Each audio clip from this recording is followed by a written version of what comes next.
Utilities Commission, Thursday, February 25th, 2021 is being called to order. First thing on the agenda is the roll call. Chairman Scheffler. Here. Vice Chairman Van Oosting. Here. Commissioner DeMitt. Here. Commissioner Orr. Here. Commissioner Van Zandt. Commissioner Repper. Here. Commissioner Yarosh. We have a quorum. Okay, the first thing, first thing is Pledge of Allegiance. We'll all stand, we'll have the Pledge of Allegiance.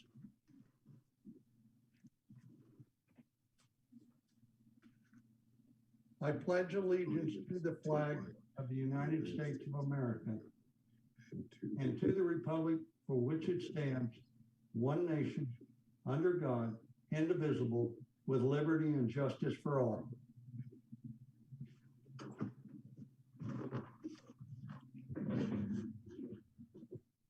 The next item on the list is going to be approval of minutes. That would be from January 28, 2021. Do we have any discussion on that? I make a motion, we approve the minutes. Do I have a second? I second. We have a motion and a second. All in favor to approve the minutes, say aye. Aye. Aye. All opposed? The minutes are approved. Item 2 is consideration of public comments. Is there anyone out there wishing to address the board?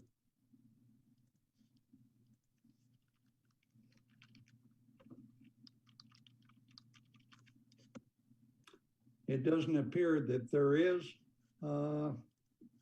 Does Wendy need, is Wendy on the agenda, or does she need to, is this the public comment part? No, she's on the agenda. Okay. Is that the one about the sewer line going to it? Yes. Yes, she's on the agenda. Okay, thank you. Okay. Item 3, and I don't think I missed anything, but item 3 is review of the 2021 open meeting law and parliamentary procedures. Looks like the city clerk's going to review this, and if you're ready, let's go ahead and get started. All right, good evening. Thank you for having me this evening. My name is Annie Meredith. I'm your city clerk. I'm just going to go and give a quick review of the roles and responsibilities of your commission. And then I'm going to give the open meeting law and parliamentary procedures. And then if there's any questions, I'm happy to answer those too. So the Municipal Utility Commission responsibilities, they were established for the purpose of advising the council on municipal utility operations. So they are to act in an advisory capacity to the city council concerning policy affecting the planning and development of the city of Kingman's water, sewer, and sanitation systems, to act as a review body to study, evaluate, and make recommendations to the council on matters involving exceptions, interpretations, modifications, and appeals to the adopted regulations and proposed capital improvements to utility system, bond issues, rate schedules, and system policies, and to establish close coordination and maintain effective communication with the City of Kingman Planning and Zoning Commission with regard to utility operations, and then to review, evaluate, and make recommendations to the Common Council on policies pertaining to other private or public utilities when requested by council. So that's just a quick overview of the commission responsibilities for any new commissioners that you have joining us. And now I'm going to share my screen. And first, we're going to start with the open meeting law training. Hopefully everybody can see that okay. So once a year, the city clerk's office, or sometimes a representative from the city attorney's office, delivers open meeting law training. It's a good refresher for seated commissioners that may have been in for a while, but it's also good for new commissioners coming in to just kind of know how the meetings are supposed to be handled. So it is the public policy of the state of Arizona that meetings of public bodies be conducted openly and that notices and agendas be provided for such meetings, which contain such information as reasonably necessary to inform the public of the matters to be discussed or decided. Toward this end, any person, entity charged with the interpretations of this law shall construe any provision of this law in favor of open and public meetings. So all meetings of any public body shall be public meetings, and all persons so desiring shall be permitted to attend and listen to the deliberations and proceedings. So basically that just means that the public's business must be conducted in public. Why open meeting law matters is because it protects the public and it preserves their right to participate in government. It also protects public officials and maintains the integrity of government, ensures a better informed citizenry, and it builds trust between the government and the citizenry. Who must comply with open meeting law? You, each of you individually as a commissioner. If you are ever found to be in violation of open meeting law, that is a personal violation and you are the one that's subject to the fines and any consequences that come from that. So the city doesn't pay for a violation if it's brought against you, nor does the commission in any way. A public body is defined as the legislature, all boards and commissions of the state or political subdivision, all standing, special, or advisory committees, or subcommittees that were appointed by the public body. And this is going to include any of our quasi-judicial bodies like the Board of Adjustments, Board of Appeals, and then subcommittees would be any entity, however designated, that is officially established on motion and order of a public body and whose members have been appointed for the specific purpose of making a recommendation concerning decisions to be made or considered, or a course of conduct to be taken or considered by the public body. What constitutes a meeting? It's the gathering in person or through technological devices of a quorum of the members of the public body in which they discuss, propose, or take legal action, including any deliberations by a quorum with respect to such action. And a quorum is defined as the majority of the members of the board or commission, and any vacancies you may have do not reduce the quorum requirement, which is important to remember. In this day and age, there are a lot of ways of communicating, and so it's important that you realize that it's not just a traditional setting that's considered a meeting anymore. If you are emailing each other using a website, a blog, social media, text messaging, any of those technologies could potentially cause an open meeting law violation due to a contact with a quorum of your commission.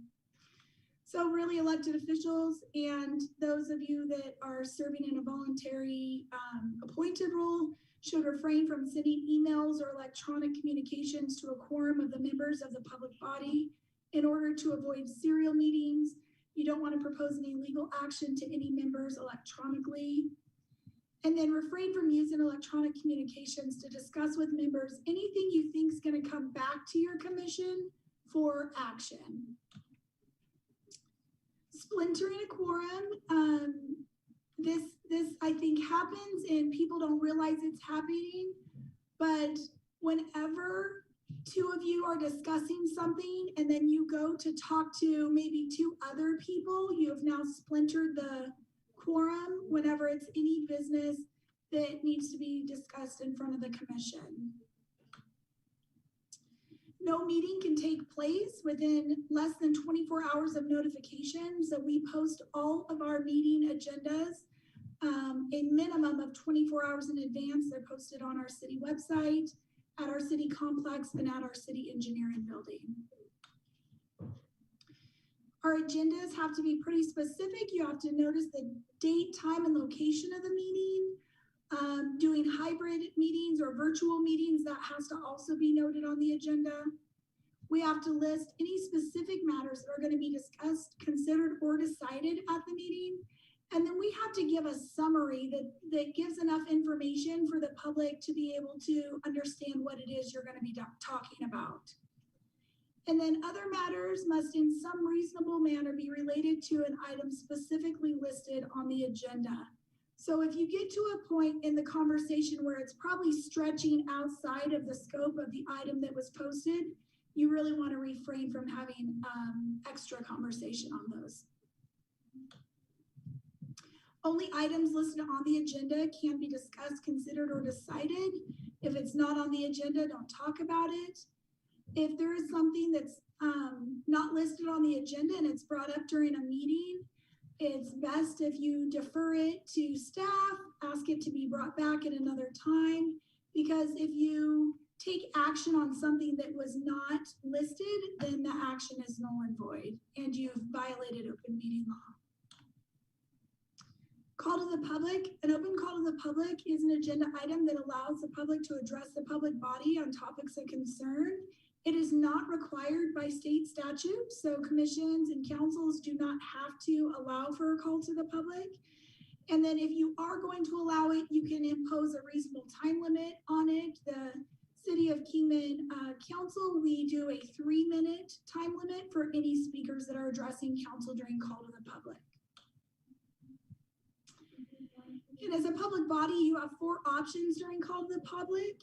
A commissioner can respond to direct criticism from a citizen if it is made at the end of call to the public. You can, like I said, ask staff to review the item, have it placed on a future agenda, or you can just sit in silence. You do not have to respond in any way. Call to the public gives the public the opportunity to share their thoughts and feelings, but it is not an opportunity for them to have an open discussion with you. And then call to the public, like I mentioned, is only permitted if it's specifically listed on the agenda. The other thing is that sometimes you will get people that are maybe applicants on agenda items that want to contact you outside of the meeting. It's always the best practice that any discussion or conversation or concern be brought to the meeting so it can be discussed amongst the full body of the commission. The public does have rights. They have the right to attend, listen, tape record, or videotape. They do not have the right to speak unless it's during that designated call to the public or during a public hearing, and they don't have the right to disrupt. So the penalties for violating open meeting law: if a public officer knowingly violates open meeting law, the court can impose a civil penalty. That penalty is against any individual that is found to have knowingly aided, agreed to aid, or attempted aided that open meeting law violation. If the public officer knowingly violates the law with the intent to deprive the public of information, they may be removed from office and have to pay attorney fees. And then again, any legal action done by a public body during a meeting held in violation is null and void. Can I touch real quickly on conflict of interest?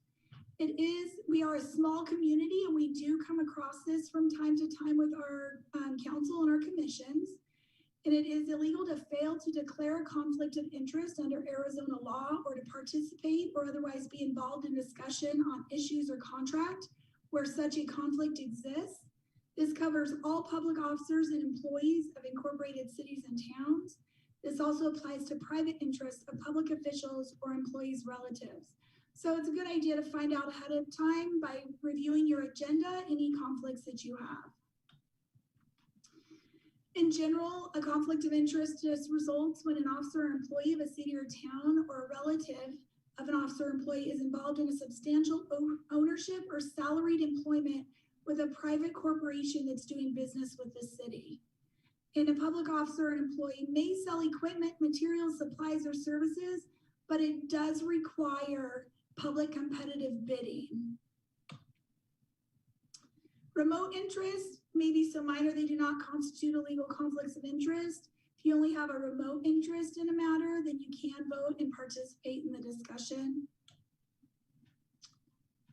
And then if you have any questions on open meeting law, these are the statutes that open meeting law pulls from. And then you can always contact myself in the clerk's office, or you can contact our city attorney. Does anybody have any questions on open meeting law? All right, then we are going to jump right. I know this is super exciting. We're going to jump right into parliamentary procedures.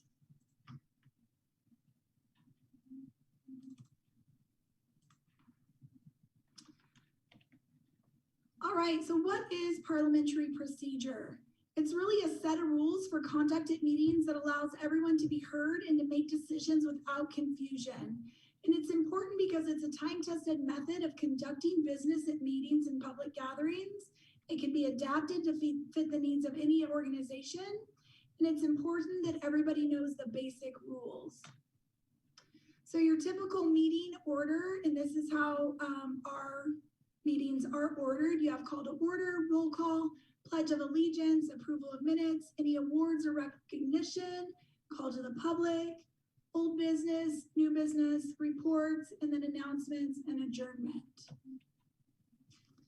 Motions. A motion is a proposal that the entire membership take action or stand on an issue. Motions are how members express themselves. There are three basic types of motions that you can use. For our boards and commissions, we mainly see main motions. And the purpose of the main motion is to introduce items to membership for their consideration. They cannot be made when any other motion is on the floor, and they yield to privileged, subsidiary, and incidental motions.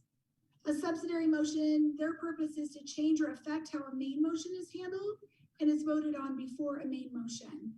And then incidental motions, their purpose is to provide a means of questioning procedure concerning other motions and must be considered before the other motion.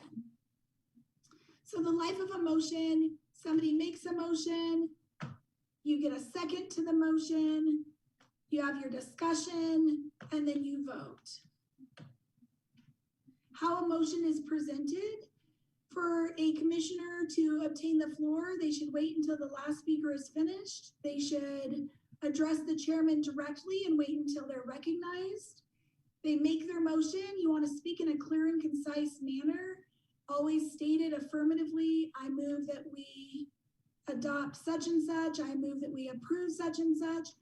Motions are important because they are part of the legal record of the meeting, and it's the official action that was taken. And so you want to make sure your motion is nice and clear and concise so that it doesn't leave any room for interpretation and everybody can understand what the action was. You want to avoid personality, stay on your subject, wait for somebody to second your motion. Either the chairperson can say, do I have a second? Or somebody can just voluntarily second the motion. If a motion does not get a second, then the motion fails and it opens the floor for a separate motion to be made. So the chairman's going to say, I have a motion to do this, and this person seconded. Excuse me. And then he's gonna call and see if there's any other discussion, and then they can call for a vote. Once your motion is presented to the membership by the chairman, it becomes assembly property and it cannot be changed by you without the consent of the members. Excuse me. So if a motion is made and seconded, that motion has to be completed, whether it passes or fails, before it can be changed. If a motion is doesn't pass and somebody wants to change it, you just have to make sure you only have one motion on the floor at a time. Expanding your motion, the time for you to speak in favor of your motion is at this point in time rather than the time you present it. So that's going to be during that discussion portion. The person making the motion is always asked to speak first. All comments and debate must be directed to the chairman. You want to keep to the time limit for speaking that has been established. And the mover or the person that made the motion can speak again only after the other speakers are finished unless called upon by the chairman. And then you put the question to membership. The chairman asks, all in favor. You can say, are you ready to take a vote? These are straight out of Robert's rules, so it's very formal. Generally, you'll hear him say, all in favor, aye, any opposed.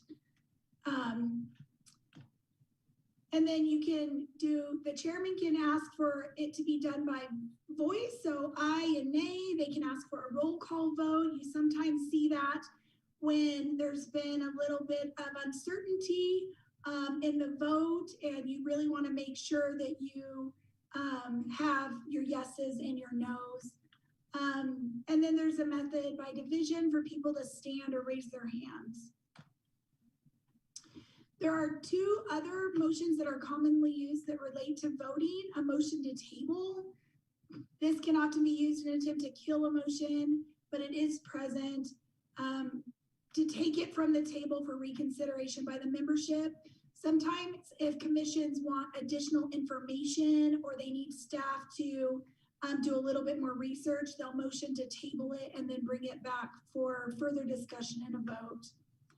And then there's a motion to postpone indefinitely. This often is used as a means of parliamentary strategy and allows opponents of a motion to test their strength without the actual vote being taken. And then it also opens up the debate or discussion again on the main motion. Parliamentary procedure is the best way to get things done at your meetings, but it only works if you use it properly. You want to allow motions that are in order, have members attain the floor properly so they're not speaking over each other, speak clearly and concisely, and then obey the rules of debate and be courteous. Do we have any questions on Robert's rules?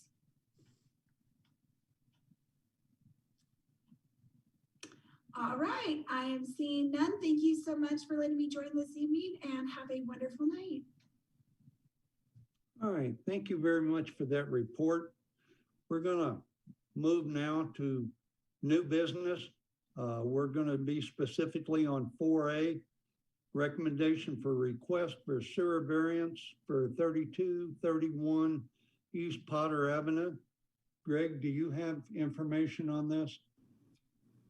Yes, sir, Mr. Chairman and Commissioners. I will go ahead and give a brief presentation of the facts as I know them. And as has already been indicated, we do have the applicant on the meeting here. So let me start by seeing if I can share my screen.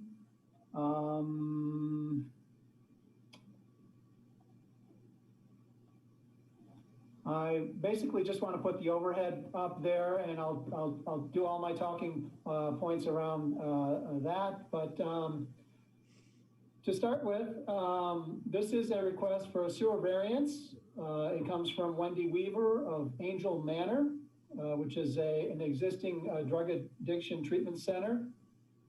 They are currently located at 3239 Potter Avenue. Intersection of Potter Avenue and Marshall Drive on the corner there. And they're proposing to expand their facility to the west to 3231 Potter Avenue. So essentially just immediately to the west, they're looking to expand.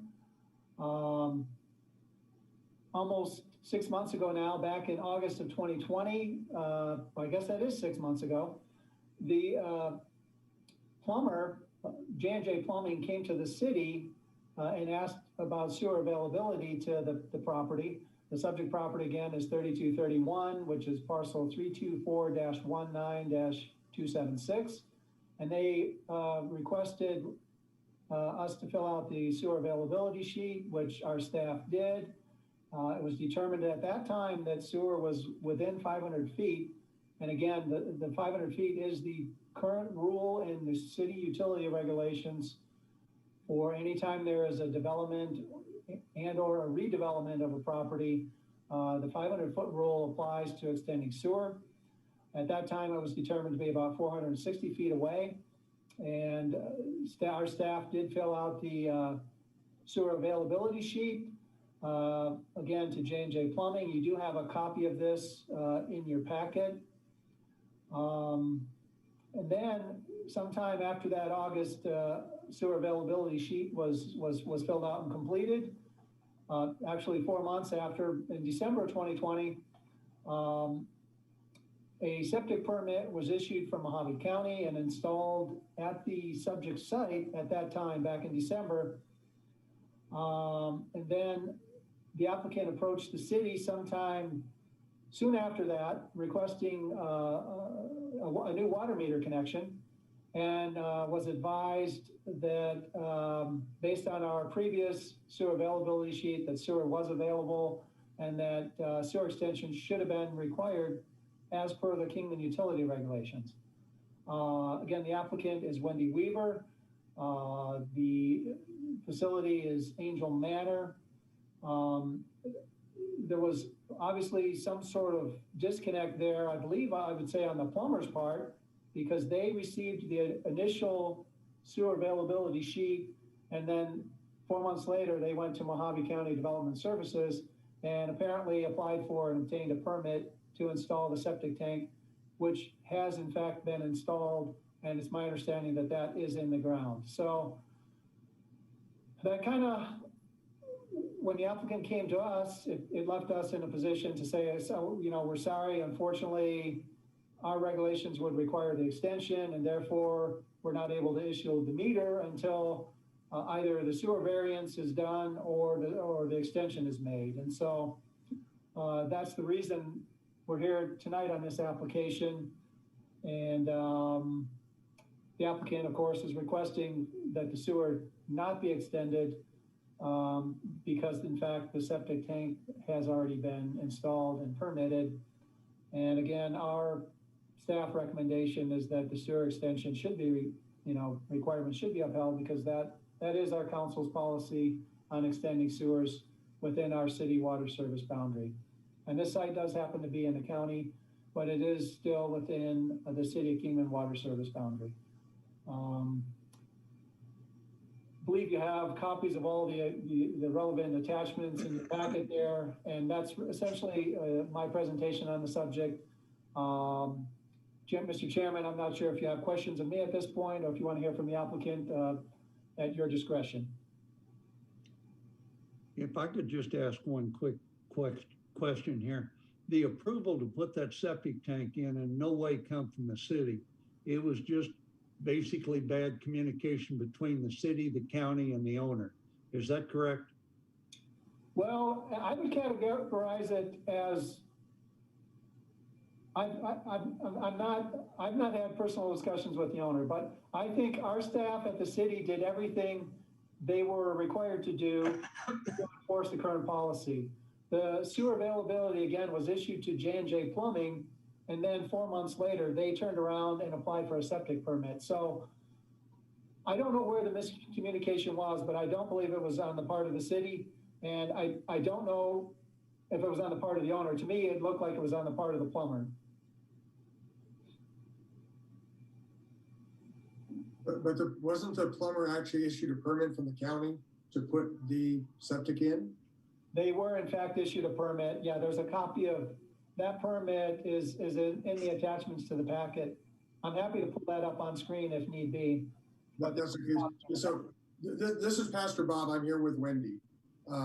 So Wendy, Angel Manor did, to the best of their knowledge, their due diligence to do the right thing. They paid for the county permit. So they're kind of stuck here in a catch-22.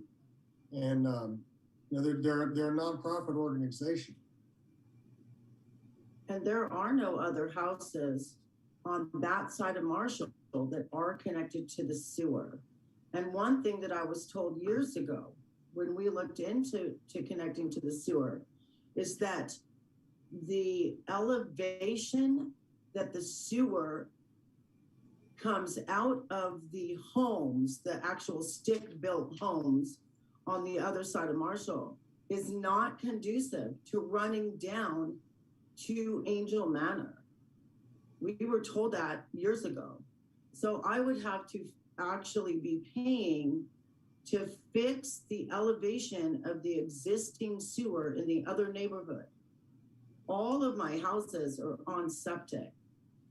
If it was conducive for us to hook up to sewer, it would of course make my life way better. Nobody wants to be on septic.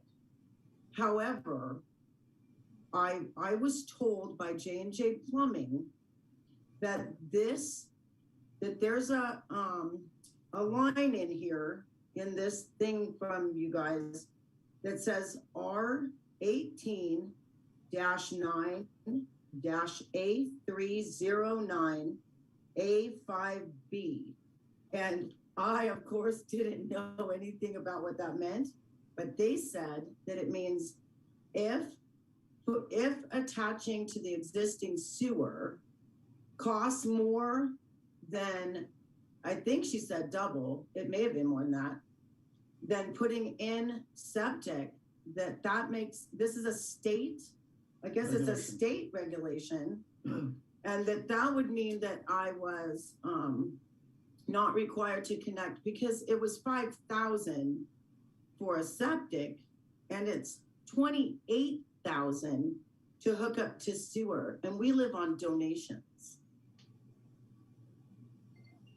Paul, can I have the floor, please? Yes, sir. Go ahead. Isn't there a regulation somewhere, and it seems like I remember this commission discussing several years ago about a 250-foot requirement for residential. Is that correct? And if so, although this is not, I guess, not really residential, it's in a residential neighborhood. It's not multifamily. It's not like a commercial entity that's going to discharge a lot of sewage. I think it would just be totally senseless to make this property owner extend sewer. There's really nobody else that's going to hook onto it. I can see, well, possibly some of those, like the 076, maybe. But if they're required to do this and it shuts down the project, I can just about guarantee you that parcel will sit there way beyond our lifetime, probably forever, and never be developed that I could see. So I'm going to cut to the chase and say that we should grant them a variance on this. If somebody disagrees, then I can accept that, but I think we should grant the variance.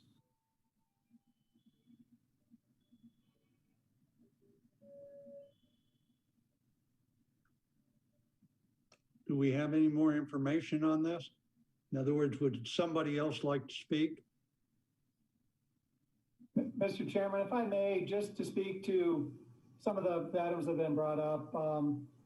First, with respect to Commissioner Orr's statement on the 250-foot, that there is a 250-foot rule that applies to existing septic tanks that have a failure. And so this is not the case. I just want to reiterate that our staff, when they looked at this and applied the 500-foot rule, they were correct. I've also looked at the elevations of the existing sewer line that's shown on the map, and it is conducive to be extended by gravity, in my personal and professional opinion. So I just want to, bring that to light, that in my opinion, those two rules don't apply. And then with respect to the Arizona Administrative Code reference that was brought up, there is in fact a code reference regarding a cost, a dollar amount, a specific dollar amount as to when an individual should connect to sewer and that is in the Arizona Administrative Code. The city does, though, have their own ordinance, which as stated is the 500-foot rule. And as that code is interpreted, the city's rule would supersede here, since it is our jurisdiction, our water and service boundary. So notwithstanding anything else, I just wanted to bring those, put some light on those issues, if you would. So I would like to say that these recovery homes exist in that neighborhood long before those homes were built. We exist in that neighborhood for the reason that we can afford to exist there, and we should not be in the middle of city, because I house alcoholics, addicts, and women who are trying to get their children returned to them. They don't come in with any money. We take no state funding. The little lot that you see there that you want me to pay $30,000 to hook up to is a visit house. What that means is I just spent $75,000 of donation money on a single wide, brand new, beautiful trailer to go on there, so that children who are in foster care can have visits with their parents and not be inside the house where, you know, when a bunch of alcoholics and addicts live somewhere, sometimes it's not the best environment for the kids. So I am literally trying to build a house for foster children to reunite with their parents. And I won't be able to do that if I have to pay $28,000. The other thing was, like I said, I would love to be connected to sewer. If the city would ever like to help us do that, that would be a wonderful gift for our community. But on the other hand, if you do want to take money from me like that, if I could make those payments in a reasonable manner, say, add it monthly to my water bill or pay an annual fee, I could do that for the rest of my life to pay to be connected to sewer. I also wouldn't mind the home on the corner being connected to sewer. Septic is awful. But what I've been told is that it has to be paid by me up front. I have to get contractors. I have to figure out how to do this job. So that makes it really impossible, just impossible for me. It's impossible. That lot will sit there forever with a house that cannot be connected on it if I have to somehow come up with $30,000. It can't happen. And these kids will not have a place to reunite with their parents. So I'm kind of throwing myself at the mercy of this board, either to figure out a way that we could make reasonable payments to do this and make you happy. And ultimately we would have sewer, or to please allow us to have a waiver so that we can continue our project, which has been put on hold for a long time now because of this.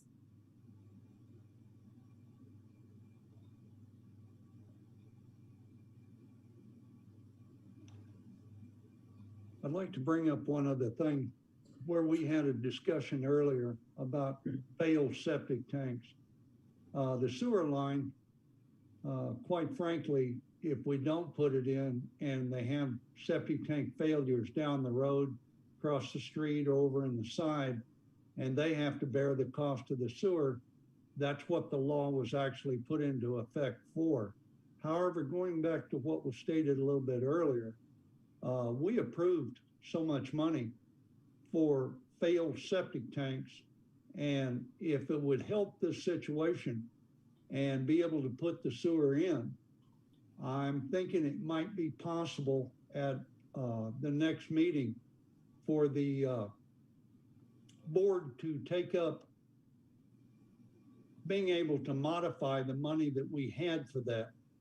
And we might be able to help these people in this situation and end up helping the rest of the people that would be possibly hook up to this thing, and everybody come out a winner.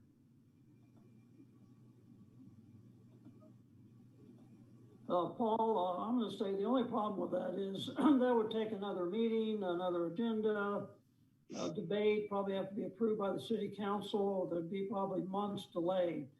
So I'm just going to go on record as saying there's times that this commission needs to make decisions. If everything was black and white, we probably wouldn't even need to meet. So I think this is one of those times we have to make a decision. And I want to go on record as saying we should grant these people a variance. I remember a year or so ago, another person came and asked for a variance. We denied the variance. He went to city council and it was passed by the council. So I looking back, I sort of wish I had supported that guy in his variance. So anyway, I'm going to stay with my guns and say we really need to grant these people a variance.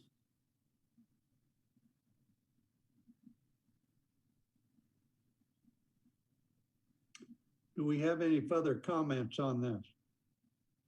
I'd have another question. Go ahead. My curiosity in looking at the packet is they were issued a permit from the county for a septic tank. If the city is maintaining utilities and operating utilities within the county limits, do we have some sort of agreement with the county that they're going to check on these when they issue these permits? How does that work? Yes, yes, sir. In fact, we do. We have, it's not a formal agreement, but we have a process in place where they do check with us. anytime they issue a septic, prior to issuing a septic permit, they send the they ask us to fill out the sewer availability letter, and we say either yay, it's available, or nay, it's not. And that process was followed initially on this, and I'm not sure what happened on the county's part to go ahead and issue that permit. So, but we have had, since this has come to light, we have had earlier this month, we had a meeting with the high-level county officials to discuss this and see if we can formalize that process and refine it a little better. So just as an FYI, there might be some additional meeting agenda on that at this commission at a future date. But there is a process in place, and we're certainly always looking to improve upon that, and that is the case here.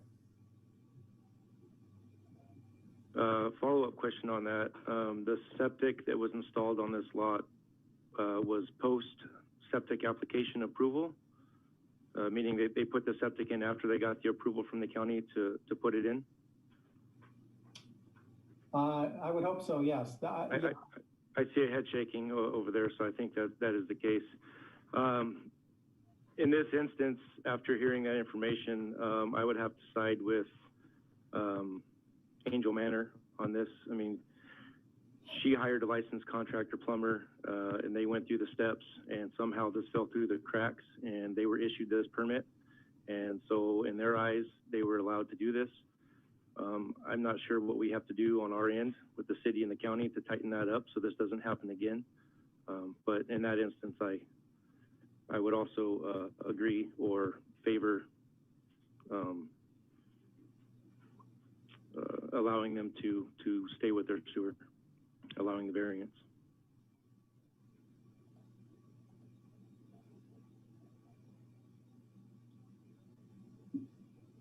Do we have any more comments? Well, if there's no more discussion, I'll go ahead and make a motion that we grant the subject property, Angel Manor House, a variance. I'll second it. We have a motion, we have a second. We're going to vote on this now. All in favor, say aye. Aye. Aye. All opposed? The motion passed. Okay, that should take care of 4A. We are now going to move on to 4B. 4B is review the recommendation for water service. I'm sorry. Thank you very, very much. God bless you guys.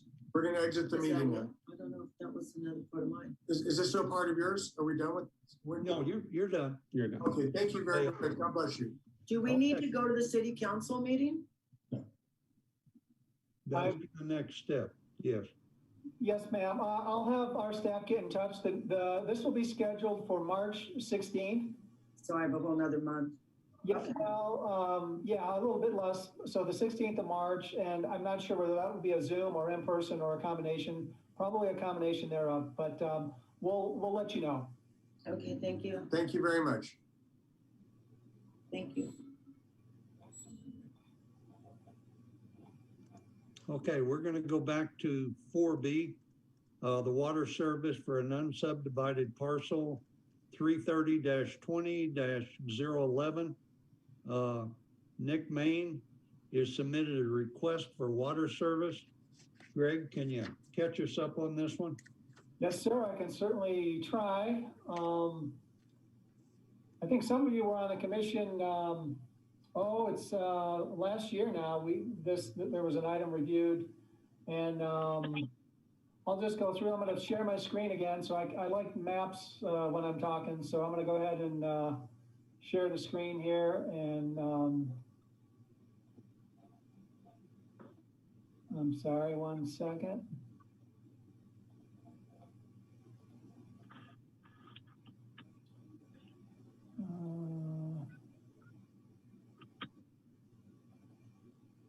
Okay, hopefully that shows an aerial of the site, and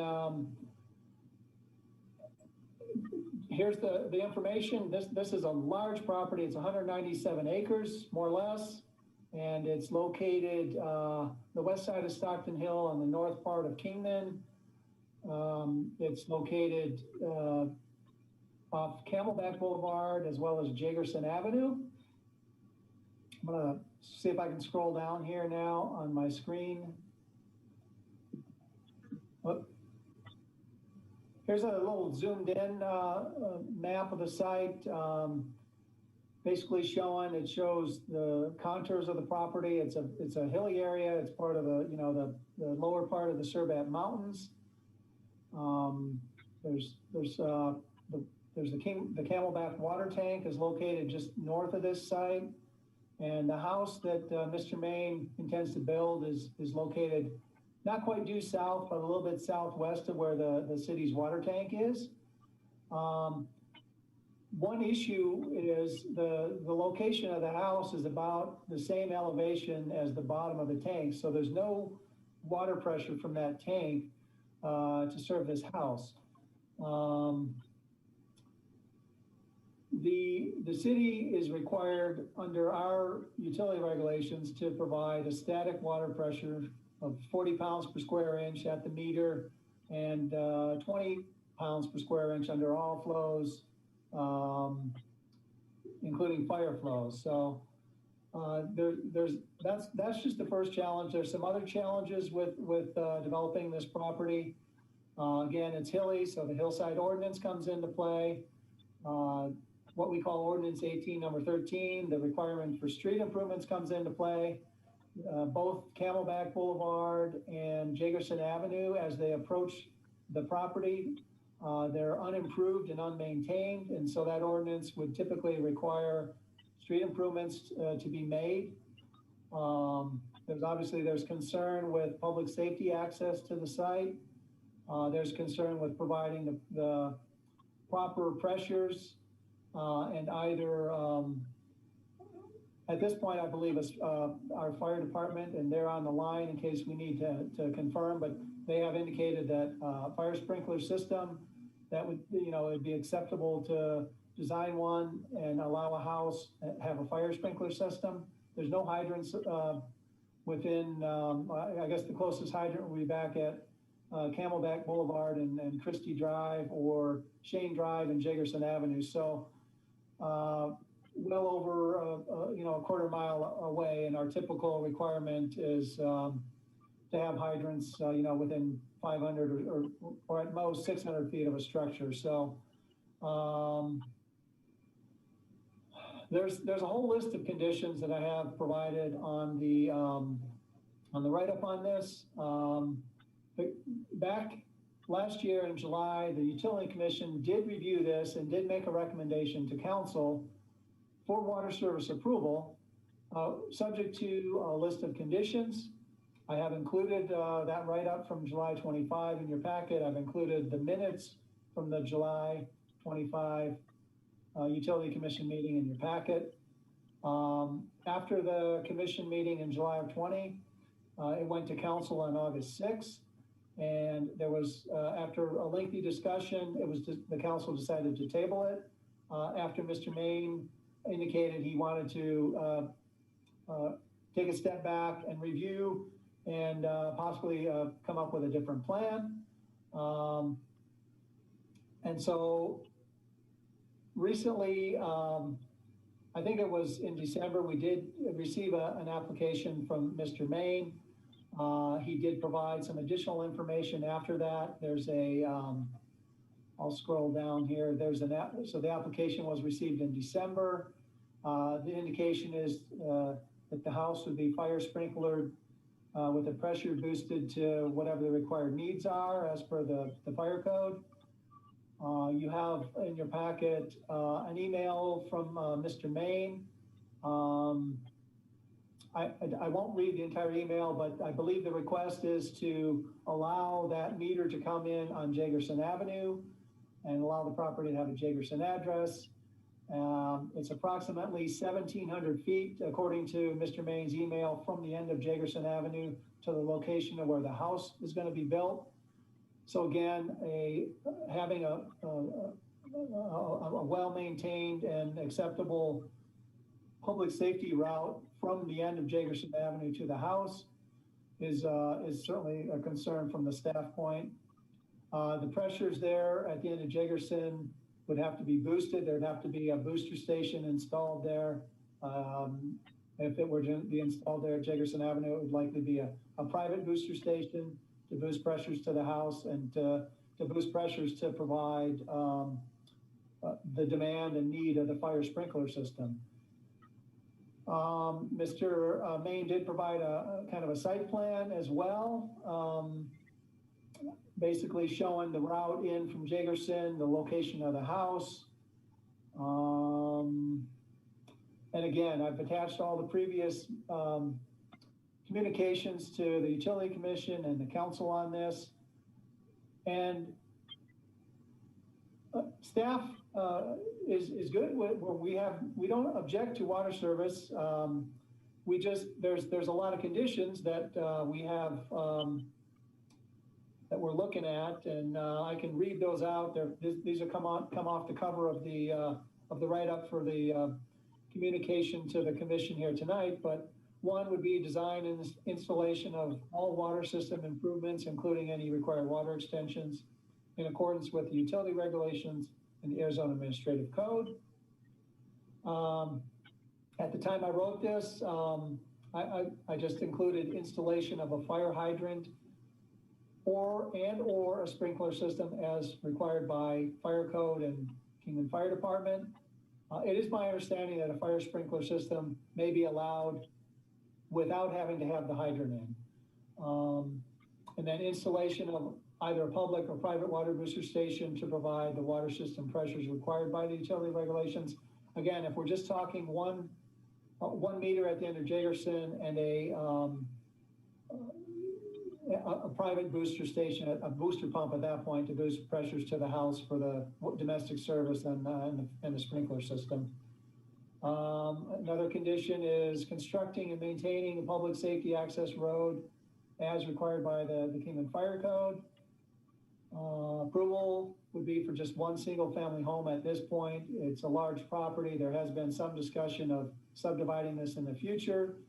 I think we would want to re-examine the water connections and system pressures at that point. So we would recommend just approving for one single family home at this point. Compliance with ordinance 18 number 13, or obtaining street deferral from the city council. Compliance with the Hillside Ordinance, and basically, in a nutshell, the Hillside Ordinance just kind of dictates the amounts of cuts and fills that can take place on hilly properties.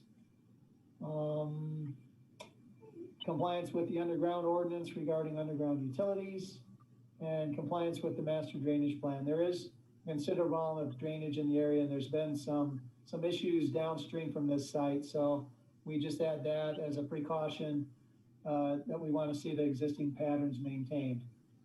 I believe Mr. Main is on the phone. Before we hear from him, I'm happy to answer any questions or clarification to the commission.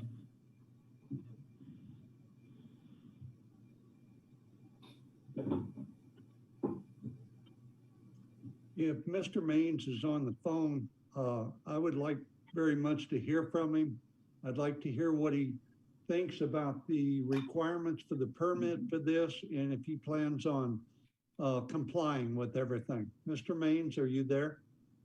Yes, I am. Can you hear me? Yes. Okay, as far as the, originally when that plan was to come in from Jagerson with a normal water meter or a water access, after that point, I had met with Jake and Sean Osterman from the fire administration over at the location. Originally, the address had been labeled as a Camelback address. And after reviewing the location and me proposing that we move the address to a Jagerson address because of along Camelback, there's a huge drainage area that leads down to the wash that goes through that development for the city.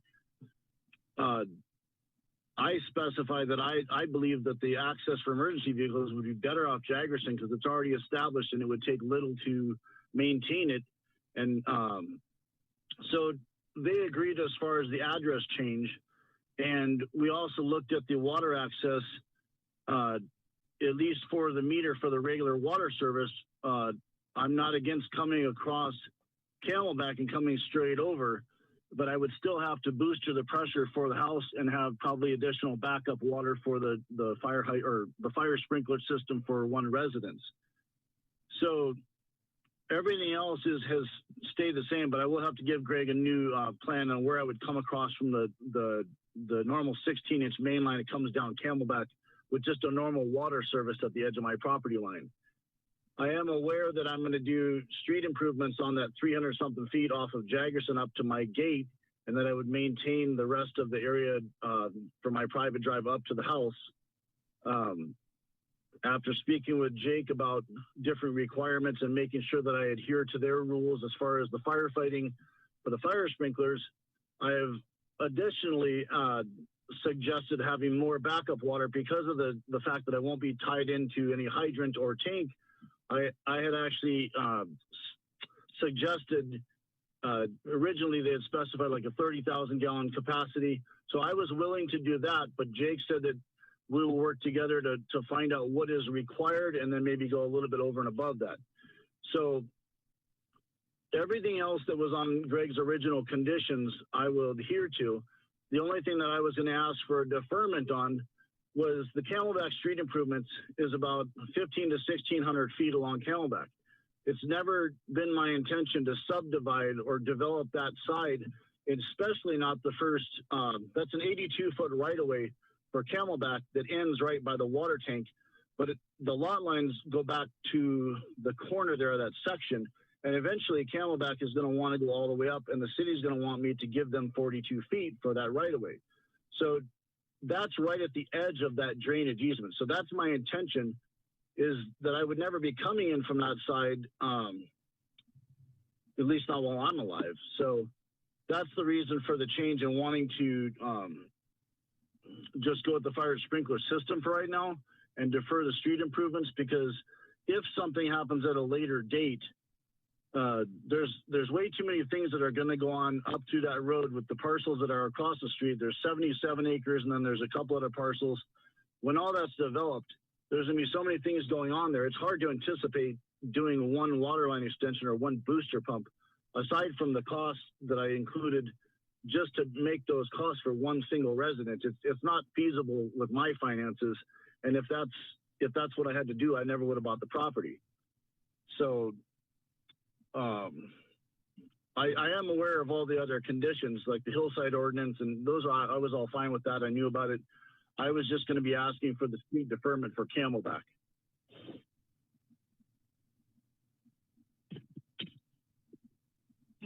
If I might ask a question here, what we're really looking at here is one single family house.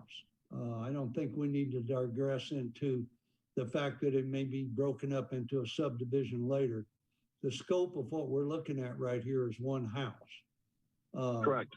Mr. Maines, what I'd really like to ask you is that Greg has asked you for several things before that permit would be issued for that. Do you have anything that he has asked you to do to build one single family house that you do not plan on doing? The street deferment, or I mean the street improvements for Camelback. And I don't intend to improve. At one time he had mentioned about doing street improvements, including sidewalk, curb, and gutter. And from what I understand, reading the ordinance, is that you're supposed to match the neighboring development. So Camelback development is just an asphalt, like a rolled drainage area. It doesn't have sidewalks, curb, and gutter. So I wouldn't anticipate adding that when there's nothing else in that whole development that has that.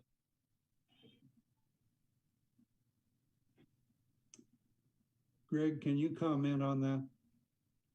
So the ordinance 1813 does require a full improvement, which includes curb, gutter, and sidewalk on to the nearest paved road. So not on both sides of the street, just on Mr. Maine's side of Camelback.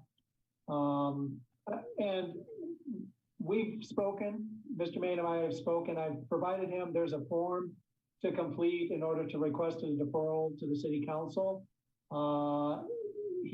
If he doesn't have that, we can certainly provide it. I guess the one thing I heard here is that is Mr. Main is asking perhaps to have his meter off of Camelback Boulevard. The city would certainly need access, some sort of access to get to that meter and, you know, for reading and maintenance of the meter. So I guess that's something we can probably work out. And that obviously I don't think would require a full street improvement, but he would still have to go through that process through directly to the city council for deferring the street improvements that are currently required under Ordinance 1813. I hope that clarifies. Do we have any other comments? Mr. Main, considering the cost of all this stuff you would have to do, is a well not economically feasible here?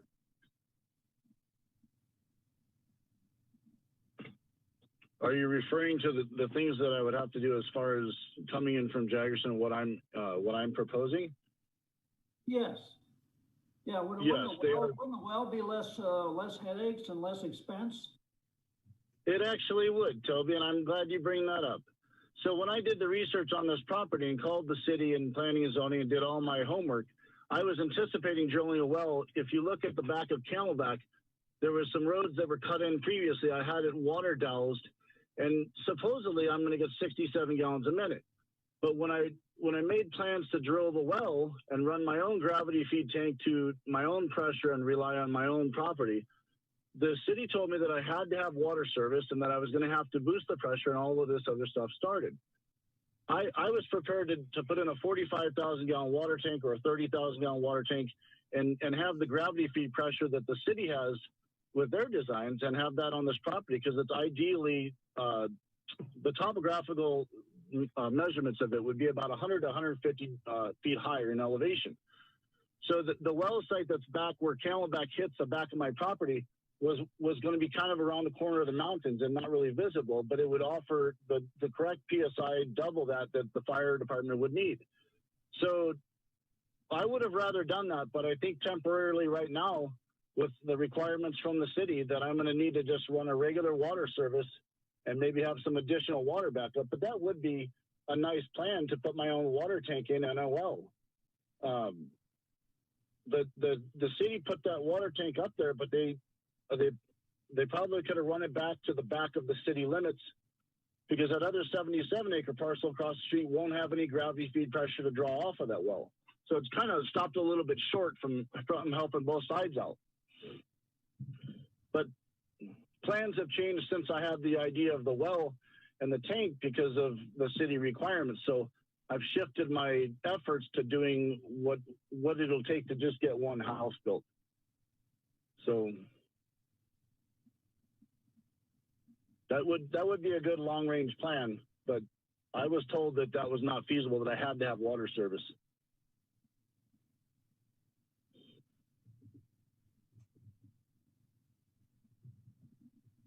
I'd like to clarify exactly what we're talking about. I'm listening to a variance on the road coming up there. I'm listening to a variance on the water supply come up there. And Greg's got several other items that are listed there. What are we actually voting on? I mean, what is this? This is approval of a water service for a single family house, parcel 330-20-001-011, I apologize. Subject to the conditions that are listed on the write-up to the commission. Again, there's I think 9 conditions listed there. You know, certainly this is not a typical site. This is not your typical single-family home site. It's certainly you know, it's a wonderful site. I'm sure there's a great view, but there are some challenges, and you know, the city has to ensure that one, you know, we can get access to the house if there, in the event of, an emergency. We have to provide water pressure. With respect to the well versus connecting to city water, the variance, this hasn't been asked of the staff, Mr. Main can't ask for a variance to put a well in. And that can be granted. That's not been addressed at this point. So the request has been to connect to the city water system, which is certainly a much more reliable water supply. And again, it would have to be boosted up to the house and or any tanks in order to meet domestic demands as well as fire sprinkler demands. But basically, this is just a request for water service to an unsubdivided parcel. And staff is recommending approval subject to the conditions. And I believe I heard Mr. Main say he is okay with the conditions. There's an option regarding ordinance 18 to either improve the street or to request a deferral. So, and that's how the condition is written. So, that's our recommendation for approval. Well, I think that, Mr. Chairman, I think that makes it pretty easy for us. If staff is recommending approval based on the conditions, I don't really see what the big issue is. I think we could go ahead and, I would be in favor of granting this approval. Again, subject to the conditions requested by the staff. I would like to say one more thing if I could. Go right ahead. I would have to apologize if I came across as blaming the city or blaming Greg. When initially I had thought about putting a well in and I contacted them, and it was a misunderstanding to begin with, but as I talked to them more about it and found out more about the fire sprinkler system for the house that originally I was not all that gung-ho about doing, I thought maybe I would put a well in later on, but for right now, the city water is more reliable. And if I started with a water service, I would always have the water service with the house. I could always do an additional well for irrigation, but the water service is more reliable. And that's why I changed to wanting city water.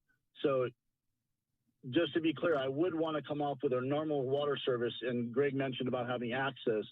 It would just be at the corner of that right away on Camelback, which would be accessed from that side, right at the property line, in like any other property. And I am good with all those conditions, and I will ask for the road deferment. But everything else I was fine with to begin with. So yes. Do we have any other discussion? Does that mean you'd come back later and ask for the road deferment? I would fill out the paperwork that Greg Henry gave me to submit to the city council for the road deferment.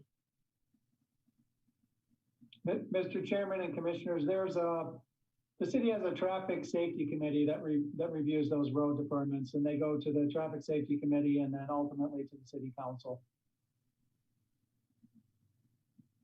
Well, then that's not under our jurisdiction anyway. Is there any more discussion? If we have no more discussion, can I entertain a motion? I'd like to make a motion, we pass the variance subject to the city's recommendations. I have a motion. Can I have a second? Can I say something, Mr. Chairman? This is Greg. This is not a request for a variance. It's a request for a water service. Okay. Sorry. So I make a motion to approve. I apologize.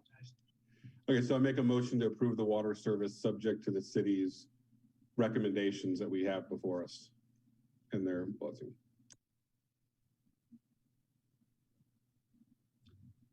We have a motion. Can I have a second? I'll second. We have a motion and a second. All in favor, say aye. Aye. Aye. Aye. Any opposed, say no. It passes. We're going to move on to the next item. This would be 4C. Ordinance 1923, amending Article 4 or 6, City Kingman utility regulations for wastewater user rates and charges. We covered most all of this on the last meeting. I assume this is for us to say that we agree with it. I thought we did that last time. And to be sent to the council. Mr. Chairman, this is actually a new item. This is from our talented finance director, Tina Moline. It's a request from staff to amend the utility regulations, and I think Tina has some more information for you. Okay, can we hear that, please? Absolutely. Thank you, Greg. Good evening, Chairman and Commissioners. So tonight's agenda item is in regards to the timing of billing new sewer service once a new building is constructed. So currently our utility regulations state that sewer service will be billed 150 days from the time a water meter is installed.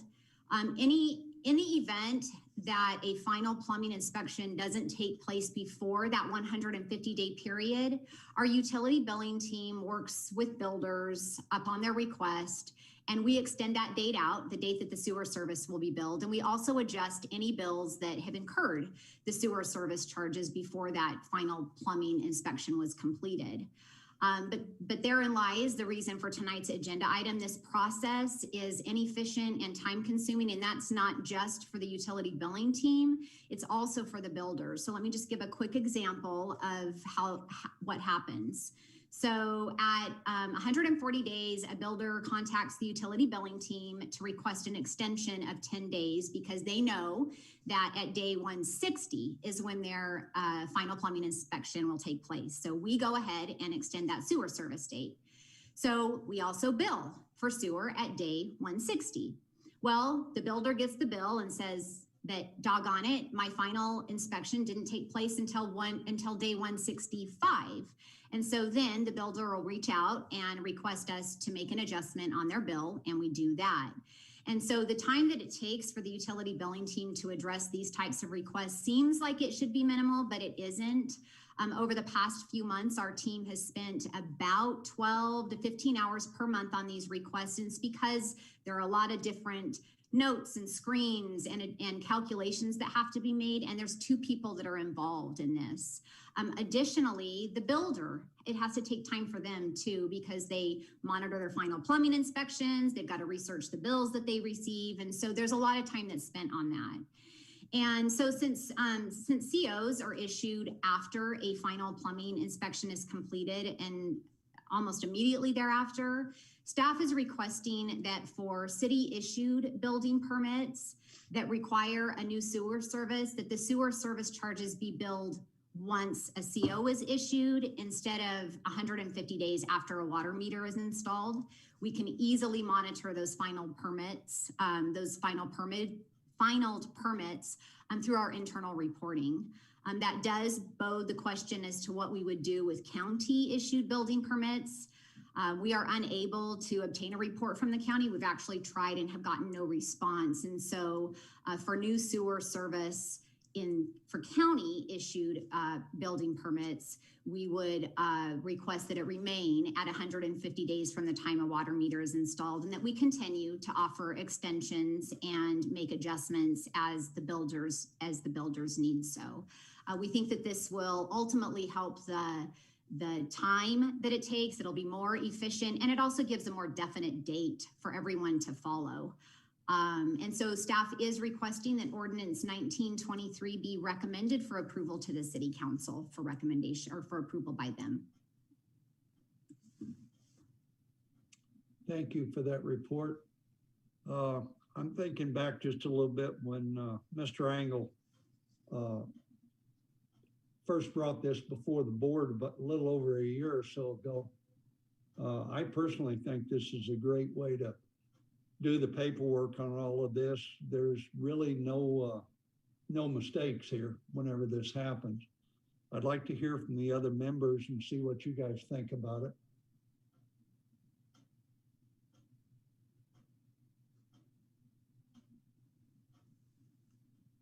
All right, if we have no further comments, Can I get a motion on this ordinance?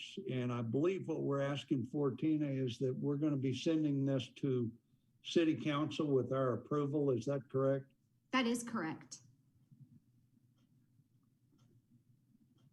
Does anybody want to make a motion for or against? I'll make a motion. We send it to city council with our approval for the recommendations. Can I have a second? I'll second. We have a motion. We have a second. We're going to take it to a vote. All in favor, say aye. Aye. Aye. All opposed? The ayes have it. It's going to go to council. The next thing is, I'm sorry. I just wanted to say thank you very much. Okay, thank you. Item 5, announcement by commission members.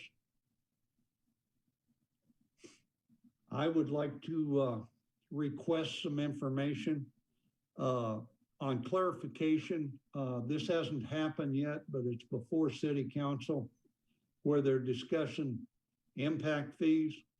The clarification that I would like to have, if we have an impact fee added to either the sewer or the water, is that part of the sewer or water department, or is the impact fee separate and it has nothing to do with our budget or has anything to do with putting the money in either one of those departments? And if it is, how does it come back out?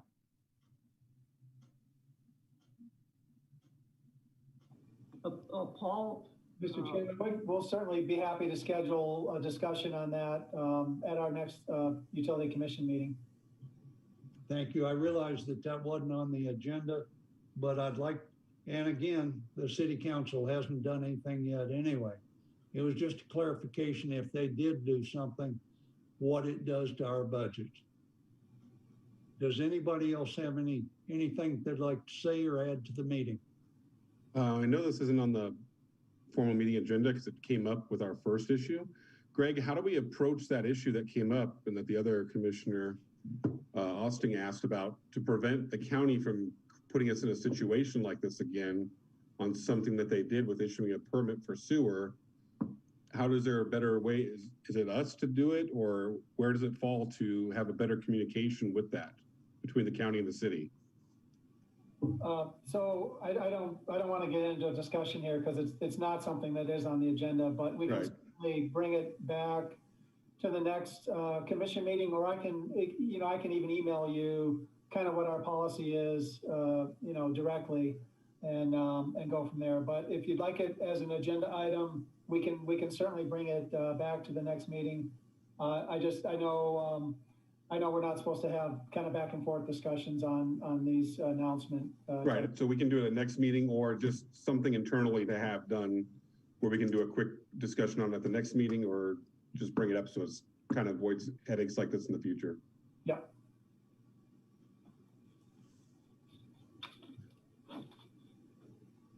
Do we have any more announcements or questions?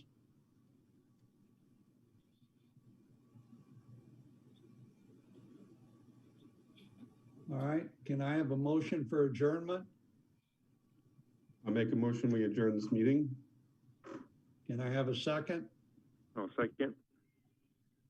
All in favor of adjourning, say aye. Aye. Aye. Aye. All opposed? We are in adjourn. Thank you. Thanks, see y'all next month.